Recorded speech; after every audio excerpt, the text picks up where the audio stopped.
आधुनिक विश्व के इतिहास में आप सबका स्वागत है। आज हम इटली के एकीकरण में तीसरे भाग का अध्ययन करेंगे और इस भाग में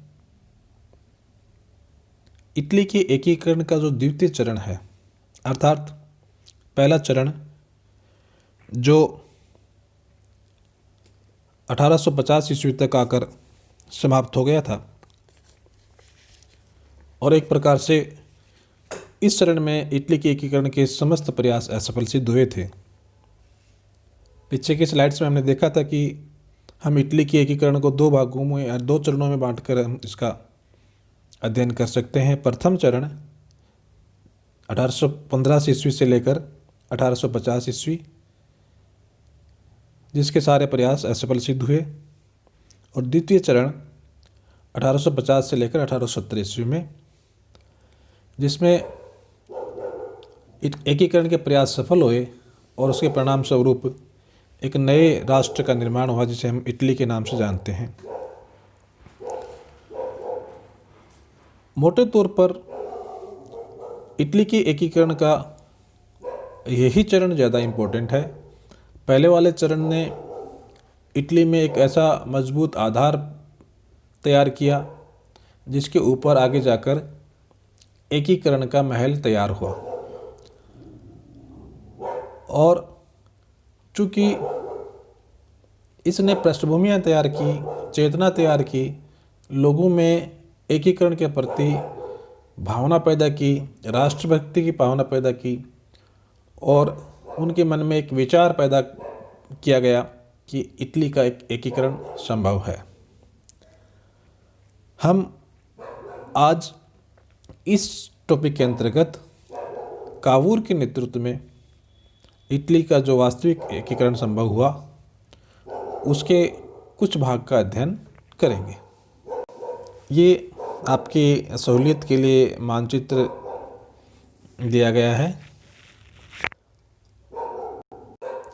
इसमें एकीकरण से पूर्व इटली जो प्रमुख राज्यों में विभाजित था उनका उल्लेख किया गया है। ये यहाँ पर आप पिडमांट देख पा रहे हैं, ये सार्डिनिया। ये सार्डिनिया और पिडमांट दोनों एक ही राज्य कहलाते थे। इसके अलावा लोम्बार्डी, वेनेशिया, परमा, मोडेना, टस्कनी, रोम, नेपल्स और सिसिली, ये राज्य थे, और इन राज्यों का एकीकरण धीरे धीरे करके हुआ, और इस एकीकरण में कुछ महत्वपूर्ण व्यक्तियों का बहुत ही उल्लेखनीय योगदान रहा, जिनमें कावूर और गैरिबाल्डी उल्लेखनीय है।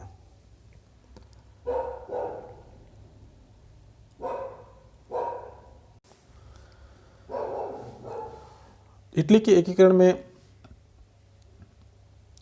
सर्व उल्लेखनीय जो नाम आता है जिसने इटली के एकीकरण को संभव किया वह था कावूर।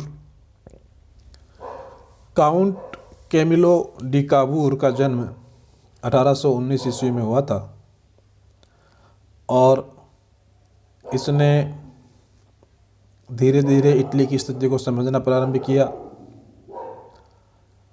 1847 ईस्वी में उसने एक समाचार पत्र का प्रकाशन शुरू किया जिसका नाम रिसर्जिमेंटो था, और उसके बाद उसने सक्रिय राजनीति में भाग लेने का निर्णय किया, और 1848 ईस्वी में वो प्रथम बार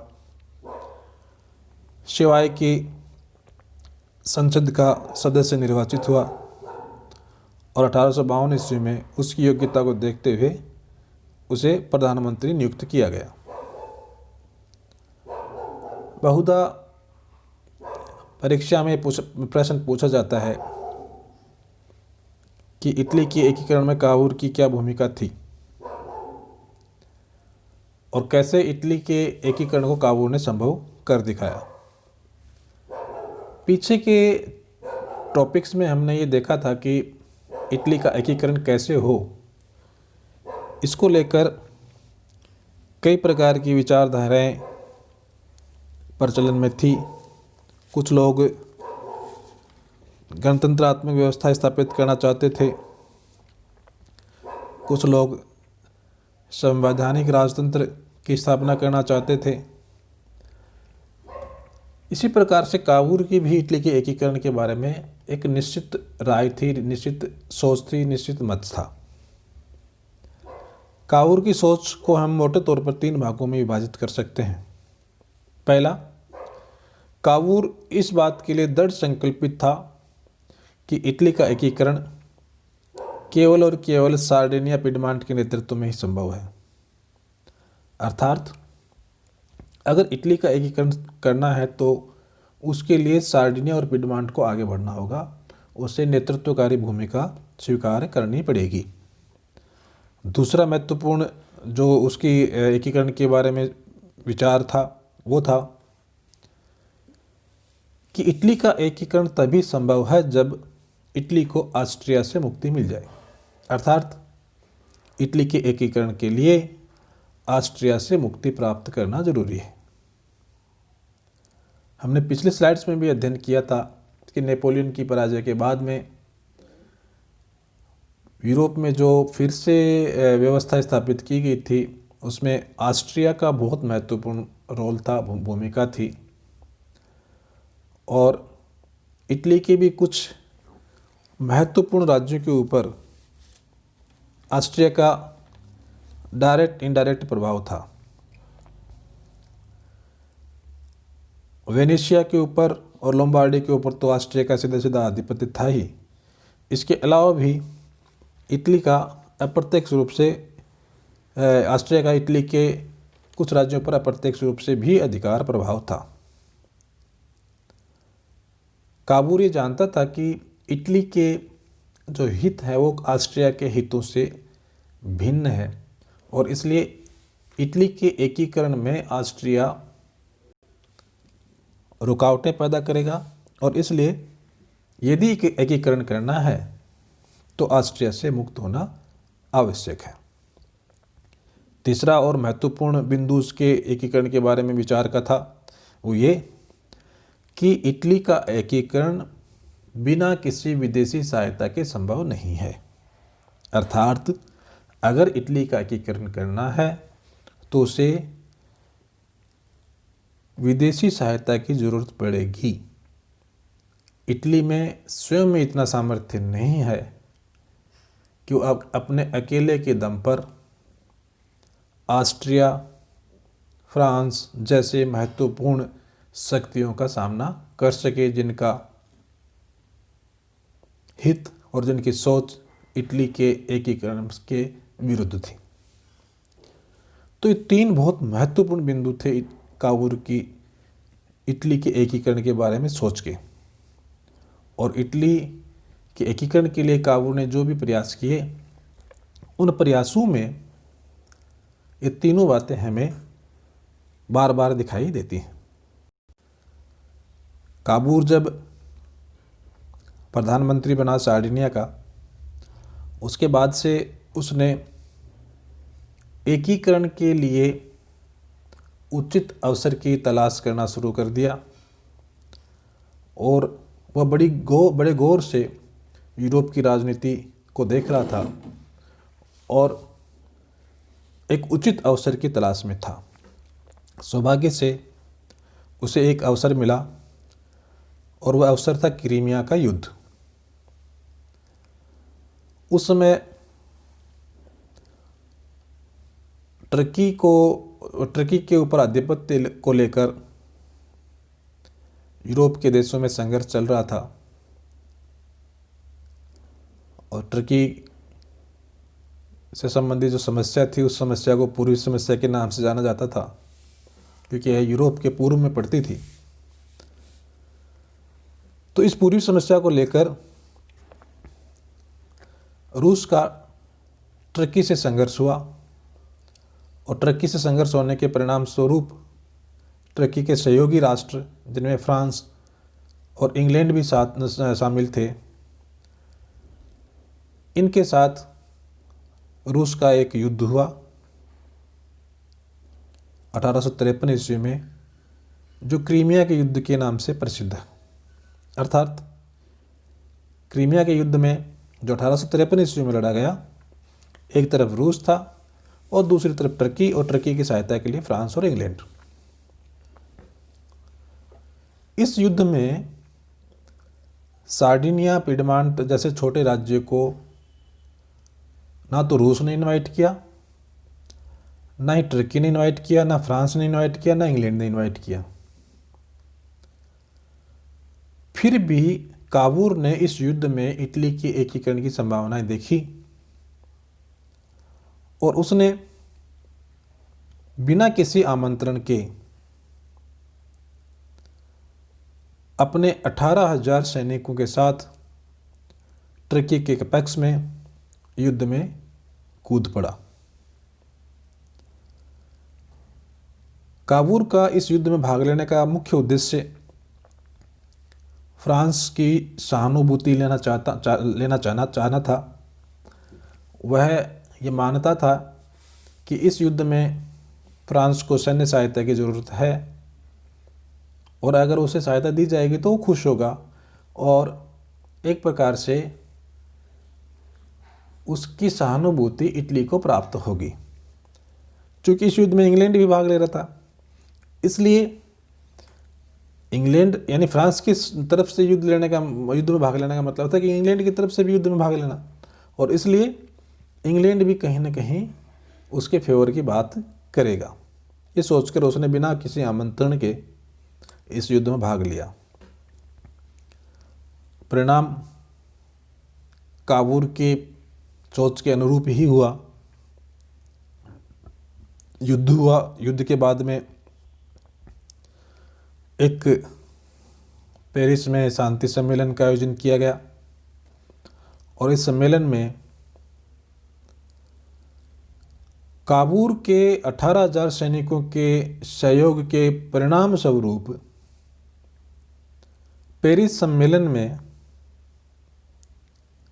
काबूर को भी सम्मेलन में बराबरी का दर्जा देकर, अन्य देशों के प्रतिनिधियों के समान बराबरी का दर्जा देकर बुलाया गया और ऑस्ट्रिया के विरोध के बावजूद बुलाया गया। ये एक बहुत बड़ी बात थी। काबूर ने उस सम्मेलन में इटली के एकीकरण के प्रश्न को यूरोपीय प्रश्न बना दिया और उसने कहा कि यूरोप की समस्या है कि इटली का एकीकरण हो और इटली के एकीकरण में जो भी बाधाएं हैं उनको दूर किया जाए।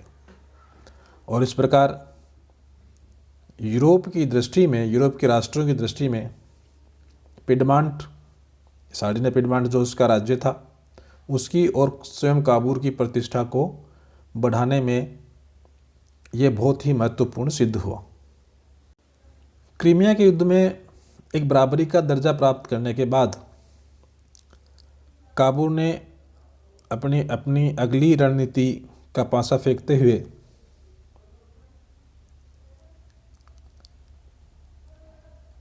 एक समझौता किया फ्रांस के साथ, जो प्लोम्बियर्स समझौते के नाम से जाना जाता है। काबूर ये जानता था कि किसी न किसी देश की सहायता इटली के एकीकरण के लिए ज़रूरी है, यानी विदेशी सहायता चाहिए उसे, और इस विदेशी सहायता में वह जानता था कि फ्रांस ही एक ऐसा राष्ट्र है जो उसकी सहायता कर सकता है। क्यों? क्योंकि उस समय की जो महत्वपूर्ण शक्तियां थी, यानी फ्रांस, इंग्लैंड, ऑस्ट्रिया, इनमें से इंग्लैंड खुद ऑस्ट्रिया की शक्ति बढ़ाने के समर्थन में था, क्योंकि ऑस्ट्रिया की शक्ति बढ़ाने से ही वह फ्रांस के ऊपर और रूस के ऊपर अंकुश रख सकता था। इसलिए ऑस्ट्रिया के विरुद्ध इंग्लैंड काबूर की सहायता नहीं कर सकता था, यह काबूर भी जानता था। इसलिए उसने फ्रांस की तरफ सहायता की अपेक्षा रखी और इसके लिए उसने फ्रांस से तो सहायता प्राप्त करने और इंग्लैंड से तटस्थता प्राप्त करने। तटस्थता का मतलब है कि वो इंग्लैंड ना तो काबूल के समर्थन में लड़ेगा और ना ही काबूल के विरोधियों के समर्थन में लड़ेगा, वो तटस्थ रहेगा। इसके लिए उसने प्रयास किए और इसी प्रयास का परिणाम था प्लेम्बियर्स का समझौता, जो 21 जुलाई 1858 ईस्वी में किया गया। ये बहुत इम्पोर्टेंट समझौता है। बहुत सारी प्रतियोगी परीक्षाओं में पूछा जाता है कि प्लेम्बियर्स का समझौता क्या था। 21 जुलाई 1858 को फ्रांस के सम्राट नेपोलियन तृतीय के साथ प्लेम्बियर्स नामक स्थान पर एक समझौता हुआ। इस समझौते में काबूल ने सेवाय और नीस के प्रदेश फ्रांस के सम्राट को देने का आश्वासन दिया और उसके बदले में ऑस्ट्रिया और इटली के संभावित युद्ध में फ्रांस से 2 लाख सैनिक प्राप्त करने का आश्वासन प्राप्त कर लिया। तो ये प्लेम्बियर्स का समझौता काबूल की कूटनीति का उत्कृष्ट उदाहरण है। अर्थात काबूल ने एक छोटा सा लालच दिया नेपोलियन तृतीय को कि वह सेवाय और नीस के प्रदेश फ्रांस को दे देगा। काबूल भी जानता था कि सेवाय और नीस के ऊपर फ्रांस निगाहें टिकाए बैठा है और इसलिए जब काबूल ने सेवाय और नीस प्रदान करने का उसे ऑफर दिया नेपोलियन तृतीय को, फ्रांस के सम्राट को, तो उसने सहर्ष से स्वीकार कर लिया और बदले में यह भी आश्वासन काबूल को दे दिया कि यदि इटली और ऑस्ट्रिया का कोई युद्ध होता है तो वह इटली, यानी इटली और ऑस्ट्रिया का मतलब है कि सार्डिनिया और ऑस्ट्रिया का कोई युद्ध होता है, सार्डिनिया पिडमांट, क्योंकि दोनों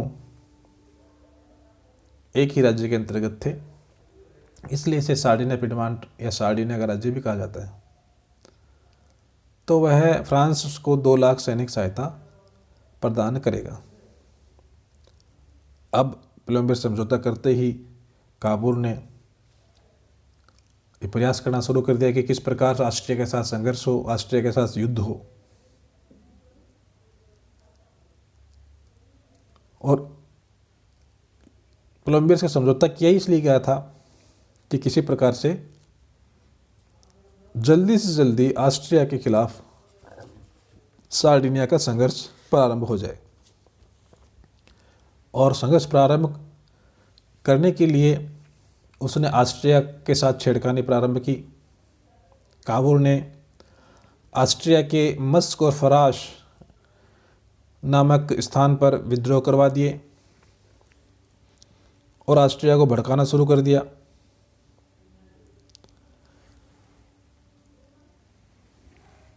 ऑस्ट्रिया काबूल की कूटनीति में फंस गया। ऑस्ट्रिया ने पिडमांट को 3 दिन का समय दिया कि वह निशस्त्र हो जाए। अगर वह निशस्त्र नहीं होता है तो उसे युद्ध का सामना करना पड़ेगा। काबूल भी ये चाहता था और इसलिए उसने उस युद्ध के अल्टीमेटम को बिल्कुल स्वीकार नहीं किया। परिणाम स्वरूप अप्रैल 1859 ईस्वी में सार्डिनिया और ऑस्ट्रिया के मध्य संघर्ष प्रारंभ हो गया। प्लेम्बियर्स के समझौते के अनुरूप फ्रांस ने भी ऑस्ट्रिया के विरुद्ध युद्ध छेड़ दिया, परंतु कुछ दिनों बाद ही फ्रांस को अपनी गलती का एहसास हो गया और वह युद्ध के बीच में ही युद्ध से हट गया और युद्ध से हटकर उसने ऑस्ट्रिया के साथ एक संधि कर ली जो विले-फ्रैंका की संधि के नाम से प्रसिद्ध है। परंतु जब तक वो विले-फ्रैंका की संधि होती, इससे पहले ही पिडमांट ने ऑस्ट्रिया से लोम्बार्डी नामक अपना प्रदेश छीन लिया और उसके ऊपर अधिकार कर लिया।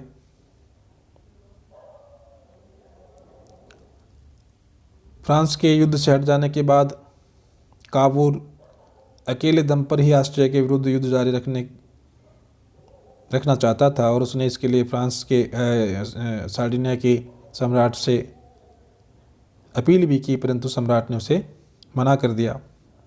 परिणाम स्वरूप काबूल नाराज़ हो गया और उसने अपना इस्तीफा सम्राट विक्टर इमैनुअल को दे दिया। विक्टर इमैनुअल ने ऑस्ट्रिया के साथ एक संधि कर ली जो ज्यूरिख की संधि कहलाती है, और इस संधि के द्वारा उसने फ्रांस और ऑस्ट्रिया के मध्य जो विले फ्रैंका की संधि हुई थी उस संधि का अनुमोदन कर दिया। अब इस सार्डिनिया पिडमांट युद्ध से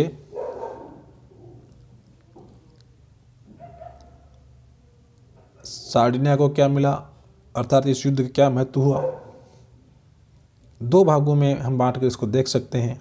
दो प्रकार का लाभ महत्व हुआ। लोम्बार्डी का प्रदेश पिडमांट को मिल गया। दूसरा यह हुआ कि लोम्बार्डी पर पिडमांट के अधिकार को यूरोपीय देशों ने स्वीकार कर लिया, और इस प्रकार 1815 ईस्वी में जो वियना व्यवस्था बनाई गई थी वो व्यवस्था समाप्त होनी प्रारंभ हो गई। इस कारण से सार्डिनिया और ऑस्ट्रिया के या ऑस्ट्रिया पिडमांट के इस युद्ध का बहुत महत्व है। तो इस प्रकार काबूल ने अपने कूटनीति के द्वारा लोम्बार्डी के प्रदेश पर अपना अधिकार स्थापित कर लिया। इस चरण में दो महत्वपूर्ण संधियां भी हुई। विले फ्रैंका की संधि जो 11 जुलाई 1859 में हुई फ्रांस और ऑस्ट्रिया के मध्य। दूसरी ज्यूरिख की संधि जो 10 नवंबर 1859 में हुई, ये फ्रांस, ऑस्ट्रिया और पिडमांट के मध्य हुई, और इसमें विले फ्रैंका की संधि को पिडमांट ने भी स्वीकार कर लिया, और इस प्रकार इटली के एकीकरण का प्रथम चरण संपन्न हुआ, जिसमें काबूल ने अपनी कूटनीति के बल पर फ्रांस की सहायता लेकर लोम्बार्डी नामक अपने प्रदेश के ऊपर अधिकार स्थापित कर लिया। धन्यवाद।